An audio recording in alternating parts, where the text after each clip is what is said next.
அல்ஹம்துலில்லாஹி நஹ்மதுஹு வ நுஸல்லி அலா ரசூலிஹில் கரீம். அம்மா பஅத். அல்லாஹ்வினுடைய மகத்தான கிருபையால் 9 நோன்புகளை நிறைவு செய்துவிட்டு 10வது நோம்பினுடைய தராவிகை தொழுதுவிட்டு அமர்ந்திருக்கின்றோம். அல்லாஹு ஜல்ல ஷானஹு தஆலா நாம் நோற்ற நோன்புகளை அல்லாஹ் ஏற்றுக்கொள்வானாக. நாம் செய்த அமல்களை அல்லாஹ் பொருந்திக் கொள்வானாக. இன்று ஓதிய திருவசனங்கள் அனைத்தையும் அல்லாஹ் ஏற்றுக்கொண்டு அதற்குண்டான நிரப்பமான கூலிகளை அல்லாஹ் நமக்கு குறைவில்லாமல் வழங்குவானாக. எஞ்சி இருக்கக்கூடிய நாட்களிலே ஆரோக்கியத்துடன் உளத்தூய்மையுடன் அனைத்து நோன்புகளையும் இபாதத்துகளையும் ஆரோக்கியத்துடன் செய்யக்கூடிய பாக்கியத்தை நசீபே அல்லாஹ் நமக்கு தந்தல் புரிவானாக. ஆமீன் யா ரப்பல் ஆலமீன். சங்கைக்குரிய பெருமக்களே, திருமறை வேதத்திலே 12வது சூறாவாக இடம்பெற்றிருக்கக்கூடிய சூரா யூசுஃப். இந்த சூரா ஓதுவதற்கும் அழகாக இருக்கும். அதே நேரத்தில் இந்த சூறாவினுடைய பெயராக இருக்கக்கூடிய யூசுஃப் அலைஹிஸ்ஸலாத்து வஸ்ஸலாம் அன்னவர்களும் உலகத்தினுடைய பெயர் அழகனாக இருக்கின்றார்கள். உலக அழகன் என்பதாக சொல்லுவார்களா இல்லையா? உண்மையாகவே உலக அழகன் யூசுஃப் அலைஹிஸ்ஸலாத்து வஸ்ஸலாம் அன்னவர்கள். அவர்களும் அழகு. இந்த சூறாவை ஓதுவதற்கும் அழகான தொனியிலே அல்லாஹ் அமைத்து வைத்திருக்கின்றார். அப்படிப்பட்ட இந்த சூறா நமக்கு பல்வேறு பாடங்கள் படிப்பினைகளை நமக்கு சொல்லித் தருகிறது. அல்லாஹ் ஜல்ல ஷானஹு தஆலா குர்ஆனிலே நபிமார்கள் மொத்தம் 25 நபிமார்கள் இடம்பெற்றிருக்கின்றார்கள். குர்ஆனுக்குள்ளே 25 நபிமார்கள். எல்லா நபிமார்களுடைய சரிதைகளை அல்லாஹ் பேசுகின்ற பொழுது ஆங்காங்கே அல்லாஹ் பீத்து அல்லாஹ் பேசுவான். கொஞ்சம் கொஞ்சமாக அல்லாஹ் பேசுவான். ஆனால் நபி யூசுஃப் அலைஹிஸ்ஸலாத்து வஸ்ஸலாம் அன்னவருடைய சரிதையை மட்டும் இந்த சூறாவிலே ஆரம்பத்திலிருந்து முடிவு வரைக்கும் அல்லாஹ் கம்ப்ளீட்டாக எந்த ஒரு சருகலும் இல்லாமல் கொஞ்சம் கொஞ்சமாக அங்கே இங்கேன்னு பேசாமல் ஆரம்பத்தில் அல்லாஹ் ஆரம்பித்து கடைசி முடிக்கிற வரைக்கும் கரெக்டாக ஒரு நாவலை படிக்கிறோமா இல்லையா? ஒரு நாவல் படிக்கிறோம், ஒரு கிரைம் நாவல் படிக்கிறோம் அப்படின்னா அதை அப்படியே வரிசையாக படிச்சுக்கிட்டே வந்து கடைசி வரைக்கும் படித்து முடிப்போமா இல்லையா? அதில் ஒரு த்ரில்லிங்கோடு கொண்டு போவாங்க. ஒரு உதாரணத்துக்கு சொல்கிறேன். அது மாதிரி யூசுஃப் அலைஹிஸ்ஸலாத்து வஸ்ஸலாம் அவர்களுடைய வரலாறு என்பது அவர்களுடைய துவக்கம் முதல் இறுதி வரைக்கும் இந்த சூறாவிலே அல்லாஹ் ஜல்ல ஷானஹு தஆலா சொல்லித் தருகின்றான். அந்த அளவிற்கு இந்த சூறா அல்லாஹ் ஜல்ல ஷானஹு தஆலா இந்த சூறாவை கண்ணியப்படுத்தி பல பாடங்களை அல்லாஹ் நமக்கு சொல்லித்தரான். நபிகள் நாயகம் ஸல்லல்லாஹு அலைஹி வஸல்லம் அன்னவர்கள் ஒரு தடவை இந்த சூறாவை சப்தமாக ஓதிட்டுருக்காங்க.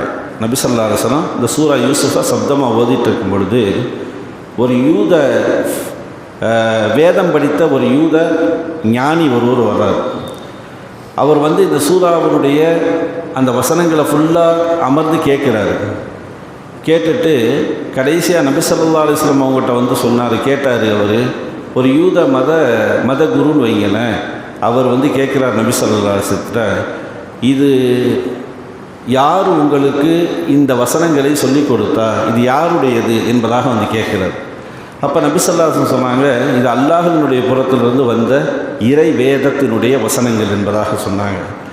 இதை கேட்டுட்டு நேர அவருடைய அந்த கௌமுகளிடத்தில் மக்களிடத்தில் சென்று நபி முஹம்மது நபி ஸல்லல்லாஹு அலைஹி வஸல்லம் அவர்கள் சூரா யூசுஃப் ஓதினார்கள்.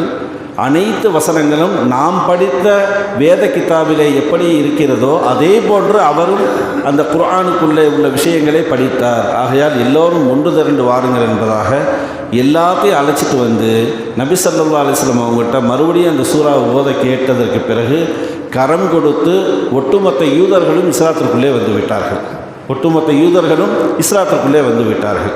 அப்போ வரலாற்றில் ஒரு சூரா யூசுஃப்னு சொல்லக்கூடிய இந்த சூரா ஒரு யூத இனத்தையே ஒரு இஸ்லாத்திற்கு கொண்டு வந்திருக்கு. அந்த பெருமையை இந்த சூறா வந்து பெற்றிருக்கு அப்படிங்கிறத நம்ம பார்க்க முடிகிறது. அந்த அளவுக்கு சிறப்புள்ள சூறா இந்த சூறாவினுடைய துவக்கத்திலே அல்லாஹ் ஜல்ல ஷானஹு தஆலா எப்படி துவங்குகின்றான் என்றால், நஹ்னு நகுஸ்ஸு அலைக அஹ்ஸனல் கஸஸி பிமா அவ்ஹீனா இலைக ஹாதல் குர்ஆன். இந்த குர்ஆனுடைய வேதத்திலே நாம் எத்தனையோ சம்பவங்கள், எத்தனையோ வரலாற்று நிகழ்வுகளை நாம் தந்திருக்கின்றோம் நபியே நாயகமே. இருந்தாலும் கூட உங்களுக்கு கொடுத்த அந்த வரலாறுகளிலேயே சம்பவங்களிலேயே மிக மிக அழகான சம்பவம் இந்த சூரா யூசுப் என்பதாக இந்த யூசுஃபருடைய அந்த துவக்க ஆயத்திலே அல்லாஹ் ஜல்லஷானஹு தஆலா நமக்கு சொல்லித்தரான். அந்த அளவுக்கு சிறப்புகளை இந்த சூரா பெற்றிருக்கிறது என்பதை நாம் பார்க்க முடிகிறது.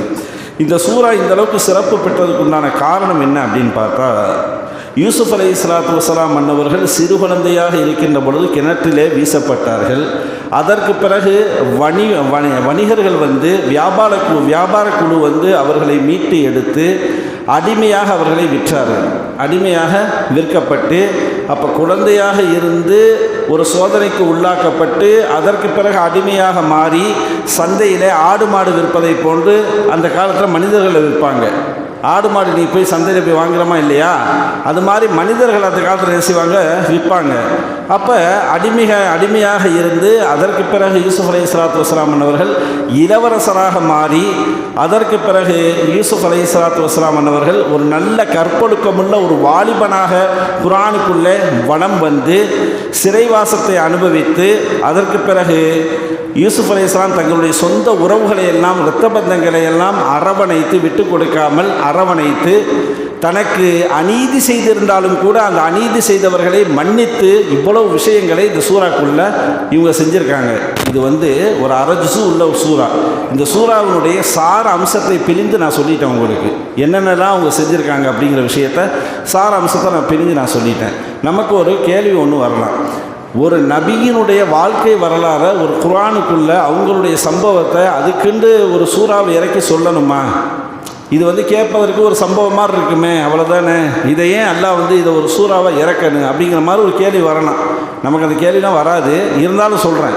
அப்படி வந்துச்சு அப்படின்னா இந்த சூறாவை அல்லாஹ் சம்பவமாக ஒரு வரலாற்று நிகழ்வாக ஏன் அல்லாஹ் இப்படி இறக்கியிருக்கான் அப்படிங்கிறதுக்கு மிக முக்கியமான ஒன்று என்னென்னா, எந்தெந்த குணங்கள் எல்லாம் யூசுப் நபி அலைஹிஸ்ஸலாத்து வஸ்ஸலாம் இடத்துல இருந்துச்சோ அந்த குணங்கள் எல்லாம் நபிய நாயகமே உங்களிடத்திலையும் இருக்கு நாயகமே என்பதை சொல்லி காட்டுவதற்காக வேண்டி அல்லாஹ் ஜல்லஷானஹு அது யூசுப் சூறாவை அல்லாஹ் ஜல்லஷானஹு இறக்கினான். எதெல்லாம் யூசுப் அலைஹிஸ்ஸலாம் அவங்கள்ட்ட குணமாக நற்குணமாக இருந்துச்சோ அத்துணை நற்குணமும் நபிய நாயகமே உங்களிடத்திலே இருக்குது அப்படிங்கிறத சொல்லி காட்டுவதற்காகவே இந்த சூறா இறக்கப்பட்டது என்பதாக நமக்கு சொல்லப்படுகிறது. நம்ம பார்க்குறோம்.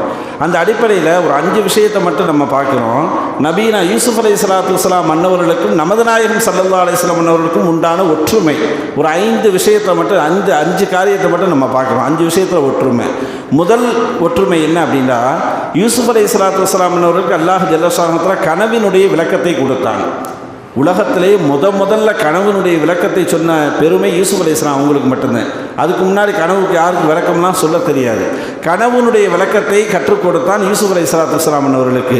அதே போன்று நமது நாயகம் ஸல்லல்லாஹு அலைஹி வஸல்லம் அவர்களை பார்த்து அல்லாஹ் சொன்னான், நபிய நாயகமே யூசுஃபுக்கு எப்படி கனவினுடைய ஞானத்தை விளக்கத்தை நான் கொடுத்தேனோ அதே போன்று உங்களுக்கும் அந்த கனவு ஞானத்தையும் விளக்கத்தையும் உங்களுக்கு நான் தந்திருக்கின்றேன் நாயகமே என்பதாக ரசூலுல்லாஹி ஸல்லல்லாஹு அலைஹி வஸல்லம் அவங்களுக்கு சொன்னான். அப்போ கனவினுடைய விஷயத்தில் அவர்களை போன்று இவர்களுக்கும் ஒற்றுமை உண்டு. இது முதல் விஷயம். இரண்டாவதாக யூசுப் அலைஹிஸ்ஸலாத்து வஸ்ஸலாம் மன்னவர்களுடைய உடன் பிறந்த சகோதரர்களே அவர்களுக்கு என்ன செஞ்சாங்க, துரோகம் இழைத்தார்கள். அவங்க தானே கிணத்துல தூக்கி போட்டது, தன்னுடைய தம்பியை கிணத்துல தூக்கி போட்டது அவங்க தான் இல்லையா, சொந்த சகோதரர்கள். அப்போ அப்படிப்பட்ட சொந்த சகோதரர் மூலியமாகவே யூசுப் அலைஹிஸ்ஸலாத்துக்கு தொந்தரவுகள் சோதனைகள் வந்துச்சு. நபிய நாயகமே அதே மாதிரி உங்களுடைய இரத்த பந்தத்திற்குள்ளே இருப்பவர்கள் தான் உங்களுக்கு எதிரி. அபூல இது போன்ற அவர்களுடைய எதிரியாக இருப்பவர்கள் யார் என்றால் நபிகள் நாயகத்தினுடைய பெரியத்தா மக்கள் சின்னத்தா மக்கள் என்பதாக வருவார்களா இல்லையா, அவர்கள் தான். ஆக துரோகம் இழைக்கக்கூடிய விஷயத்தில் அவர்களுடைய உறவும் துரோகம் இழைத்தார்கள், உங்களுடைய உறவும் என்ன செஞ்சாங்க, உங்களுக்கு துரோகம் இழைக்கிறாங்க. அதுலேயும் நீங்கள் என்ன செய்றீங்க, ஒற்றுமையாக இருக்கீங்க அப்படிங்கிறது ரெண்டாவது செய்தி அல்லாஹ் சொல்கிறான். மூணாவதாக அல்லாஹ் ஜல்லஷானஹு தஆலா சொல்ல வரக்கூடிய செய்தி என்ன அப்படின்னா, பாலஸ்தீன் அப்படிங்கிற நாடு நமக்கு தெரியும். அனுதினமும் அவங்க மக்கள் எப்படி நோன்பு திறக்கிறாங்க, என்ன செய்கிறாங்க அப்படிங்கிறது பெரிய ஒரு மனவர்த்தமான ஒரு விஷயம்தான். அவ்வளோ பெரிய சிரமத்துக்கு உள்ளாக்கப்பட்ட அந்த மக்கள் பாலஸ்தீன். அந்த பாலஸ்தீன் தான் நபீனா யூசுப் அலைஹிஸ்ஸலாம் அவங்களுடைய சொந்த ஊர், சொந்த மண். அங்கே தான் பிறந்தாங்க. பாலஸ்தீன்லேருந்து கரெக்டாக ஒரு 24 கிலோமீட்டரில் ஒரு சின்ன கிராமம் இருக்குது. அந்த கிராமத்தில் தான் யூசுப் நபி என்ன செய்கிறாங்க, பிறக்கிறாங்க. அங்கு பிறந்து அங்கிருந்து யூசுப் அலைஹிஸ்ஸலாத்து வஸ்ஸலாம் அவர்கள் ஹிஜ்ரத் செய்து, அதாவது ஒரு நாட்டிலிருந்து இன்னொரு நாட்டிற்கு புலம்பெயர்ந்து செல்லுதல் ஹிஜ்ரத்து. அந்த ஹிஜ்ரத்து செஞ்சு எங்கே போகிறாங்க? எஜிப்துக்கு போகிறாங்க, மிஸ்ர் தேசத்துக்கு போகிறாங்க இல்லையா? அப்போ அவங்களும் ஹிஜ்ரத்து செஞ்சாங்க நபிய நாயகமே. அதே போன்று நீங்களும் மதீனாவிலிருந்து மக்காவிற்கு நீங்கள் சஹாபாக்களோடு ஹிஜ்ரத் செய்து சென்றீர்கள். அந்த ரெண்டு விஷயத்திலே நீங்கள் ஒற்றுமையாக இருக்கீங்க அப்படிங்கிற விஷயத்தை அல்லாஹ் ஜல்ல ஷானஹு தஆலா மூன்றாவது ஒற்றுமையாக நமக்கு சொல்லி தருவான். நாலாவதாக நபிய நாயகமே யூசுப் அலைஹிஸ்ஸலாத்து வஸ்ஸலாம் அவர்களுக்கு தாய் இருந்து தந்தை இருந்து அனாதையாக வளர்ந்தார்கள். தாயும் இருந்து தந்தையும் இருந்து சின்ன வயசுலேயே அவங்க பிரிக்கப்பட்டுட்டாங்க. அத்தாவுக்கும் தெரியாது, அம்மாவுக்கும் தெரியாது, புள்ள எங்கே இருக்குது அப்படின்னு தெரியாது. அப்படிப்பட்ட ஒரு சூழ்நிலை அனாதையாக எத்தீமாக நீங்கள் வளர்ந்தீங்க. அதே போன்ற ரசூலுல்லாஹி ஸல்லல்லாஹு அலைஹி வஸல்லம் அவங்கள பார்த்து அல்லாஹ் சொல்லக்கூடிய செய்தி அதுதான். எப்படி யூசுஃப் எத்தீமாக வளர்ந்தாரோ அதே போன்று கருவறையில் இருக்கின்ற பொழுது நபியே நாயகமே தந்தையை நீங்கள் இழந்தீர்கள். கருவறையிலிருந்து வெளியிலே வந்ததற்கு பிறகு நீங்கள் தாயை இழந்து அனாதையாக நீங்களும் வளர்ந்தீர்கள். இந்த விஷயத்தில் நீங்கள் இருவர்களும் ஒற்றுமையாக இருக்கின்றீர்கள் என்ற நாலாவது செய்தி இருவருக்கும் உள்ள ஒற்றுமையை நமக்கு சொல்லித்தரும். ஐந்தாவதாக கடைசியாக யூசுப் அலைஹிஸ்ஸலாத்து வஸ்ஸலாம் அவர்களை யாரெல்லாம் கிணற்றிலே தூக்கி போட்டு துரோகம் செய்து கொள்வதற்கு முயற்சி செய்தார்களோ அவர்களெல்லாம் எஜிப்தில் இளவரசராக இருக்கக்கூடிய நிதியமைச்சராக இருக்கக்கூடிய யூசுப் அலைஹிஸ்ஸலாத்து வஸ்ஸலாம் அவர்களை சென்று சந்தித்து உணவு வாங்குவதற்காக வேண்டி அவங்க போகிறாங்க. அவங்க சகோதரர்கள்லாம் பார்த்துட்டு யூசுப் எல்லாம் இனம் கண்டுட்டாங்க. நம்ம சகோதரர்கள் தான் இவங்க அப்படின்னு இனம் கண்டுட்டு காலலா தஸ்ரீப அலைக்குமுல் யௌம் என்பதாக குர்ஆன் நமக்கு பேசுது. என்ன சொன்னாங்க அப்படின்னா, அந்த சகோதரர்கள் அவங்களும் பயந்துட்டாங்க. ஆஹா, யூசுப் அலைஹிஸ்ஸலாம் இவர் நம்ம தம்பியில் இவரையில் நம்ம கொல்ல போனோம், இப்போ நம்ம கண்டுபிடிச்சிட்டாரு, என்ன செய்ய போகிறாருன்னு தெரியலையே, இவருக்கு எல்லா அதிகார பலமும் இருக்கு, இந்த இடத்துல நம்ம கொல்லலாமே எல்லாத்தையும் அப்படின்னு பயத்தில் நடுங்கிட்டு இருக்கும் பொழுது யூசுப் அலைஹிஸ்ஸலாம் சொன்னாங்க, காலலா தஸ்ரீப அலைக்கும் யௌம், உங்களை நான் பழிக்கு பழிலாம் வாங்க மாட்டேன், என்ன செய்ய மாட்டேன், பழிக்கு பழி உங்களை நான் வாங்க மாட்டேன், உங்களை நான் மன்னிச்சிட்டேன் அப்படின்னு சொன்னாங்க. யார்? யூசுப் அலைஹிஸ்ஸலாம் என்னோட சகோதரனை நான் மன்னிச்சிட்டேன் அப்படின்னு மன்னிச்சாங்களா இல்லையா? நபிய நாயகமே நீங்கள் ஃபதஹ் மக்காவை வெற்றி கொண்டு நீங்கள் மக்காவிற்கு வருகின்ற பொழுது அந்த முஸ்லிக்கீன்கள் பதபதைப்பில் இருந்தாங்க, கஷ்டத்தில் இருந்தாங்க. நபிகள் நாயகத்துக்கு எவ்வளவோ இன்னல்கள் துன்னல்கள் கொடுத்து விட்டோமே, இப்போ மக்காவை வெற்றி பெற்றுட்டாங்களே, இன்னைக்கு நம்மளை என்ன செய்ய போகிறாங்கன்னு தெரியலையேன்னு கவலையில் இருந்தாங்களா இல்லையா? ரசூல் ஸல்லல்லாஹு அலைஹி வஸல்லம் நீங்கள் ஒன்றும் பயப்படாதீங்க, உங்கள் எல்லாத்துக்கும் நான் பொது மன்னிப்பு கொடுத்துட்டேன் அப்படின்னு சொன்னாங்களா இல்லையா? அந்த விஷயத்திலையும் பழிக்கு வாங்காமல் அவர்களை மன்னிக்கும் விஷயத்திலையும் மிகப்பெரிய மாண்பாளர்களாக நீங்கள் இருவர்களும் இருப்பதின் காரணமாக, இந்த 5 ஒற்றுமையும் ஒரு சேர உங்களிடத்தில் இருப்பதின் காரணமாக இந்த சூறாவை உங்களுக்கு பாடமாக படிப்பினையாக நான் தந்திருக்கிறேன் என்பதை அல்லாஹ் ஜல்ல ஷானஹு தஆலா இந்த குர்ஆனில் நமக்கு படிப்பினையாக சொல்லித் தருகின்றான். அதைத்தான் இந்த சூறா நமக்கு கடைசியாக சொல்லும். சிறைவாசத்தை அனுபவித்து அடிமையாக இருந்து சந்தையிலே அடிமையை போன்று விற்கப்பட்டு அந்த சிறைவாசத்தை அனுபவித்த யூசுப் அலைஹிஸ்ஸலாத்து வஸ்ஸலாம் அவர்களுக்கு நான் சிம்மாசனத்திலே அமர வைத்தேன். இந்த சூறா சொல்கிற ஒரு செய்தி சாரம்சம் அதுதான். நான் சிம்மாசனத்தில் அமர வைத்தேன். அதுபோன்று உங்கள் வாழ்க்கையிலே பல இன்னல்கள் வரும், துன்னல்கள் வரும், கஷ்டங்கள் வரும், நஷ்டங்கள் வரும், சோதனைகள் வரும், பொருளாதார சரிவுகள் வரும், குடும்ப ரீதியாக வெளிரங்கம், தெரிந்தவர்கள் தெரியாதவர்கள் அந்நியர்கள் இப்படி எப்படி வந்தாலும் சரி, ஒரு நாள் உங்களுக்கு அனைத்தையும் நீக்கி உங்களுடைய சோதனைகளை எல்லாம் நீக்கி உங்களுக்கு நான் வெற்றியை கொடுப்பேன். ஆகையால் நீங்கள் மனம் தளர்ந்து விடாதீர்கள் என்ற ஒற்றை கருத்தை நமக்கு ஆழமாக பாடமாக படிப்பினையாக இந்த சூறா நமக்கு சொல்லித் தருகிறது. எல்லாம் வல்ல ரப்புல் ஆலமீன் எதையெல்லாம் அல்லாஹும் ரசூலும் நமக்கு பாடம் படிப்பினைகளாக சொல்லிக் கொடுத்தார்களோ அதையெல்லாம் முழுமையாக பின்பற்றி வாழக்கூடிய மேன்மக்களாக நன்மக்களாக அல்லாஹ் நம் எல்லோரையும் ஆக்கி அருள் புரிவானாக. வாஹு தாவா அல்ஹம்துலில்லாஹி ரப்பில் ஆலமீன்.